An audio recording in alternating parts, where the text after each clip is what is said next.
यो क्लिप्सको सहायता लिन्छौँ। यहाँ हेरौँ। निर्वाचन आयोगले 4 करोड मतपत्र छापेको भने हो। अनि 4 करोड मतपत्र छापेपछि अनि निर्वाचनमा त 1,79,77,711 मत मात्रै खसेछ। बाँकी 2 करोड मतपत्र कहाँ छ? कसलाई प्रयोग गर्नुभयो? यहाँनिर एउटा गम्भीर प्रश्न उठेको छ। भोट हाल्ने जनता पाउने 2 करोड, तर मतपत्र कति छापियो? 4 करोड।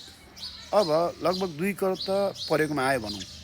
21 गतिको दिन जनताले भोट हाले, तर 2 करोड कहाँ छ भन्ने कुरा चाहिँ जवाफ म यहाँ दिन्छु। फागुन 21 गतेको चुनावले मात्र अहिले घन्टी पार्टी विजयी भएको होइन, 2/3 छेउछाउ पुगेको होइन, तर 2 करोड चाहिँ फिल्डमा लगियो मतदान केन्द्रमा भने 2 करोड चाहिँ 15-20 दिन अगाडि नै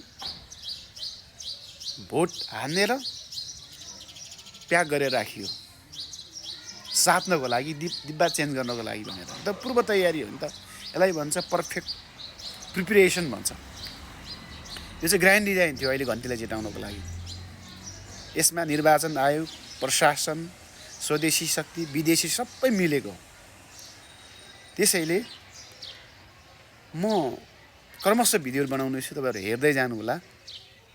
2 करोड चाहिँ अग्रिम भोट हालेर तयार पारेको थियो, जसको लागि हामी पहिल्यैदेखि सुनेका थियौँ। यसपटकको निर्वाचनको मतपेटिकाहरू मतगणना स्थलसम्म पुर्याउनको लागि जनप्रतिनिधि बिना नै नेपाली सेनाको जिम्मामा लगिने भनेर घोषणा गर्यो। पूर्व घोषणा के का लागि थियो भने यही मतपेटिकाहरू चेन्ज गर्नको लागि। 2 करोड पहिले नै भोट हालेर तयार गर्ने, घन्टीको छाप लगाउने, त्यसपछि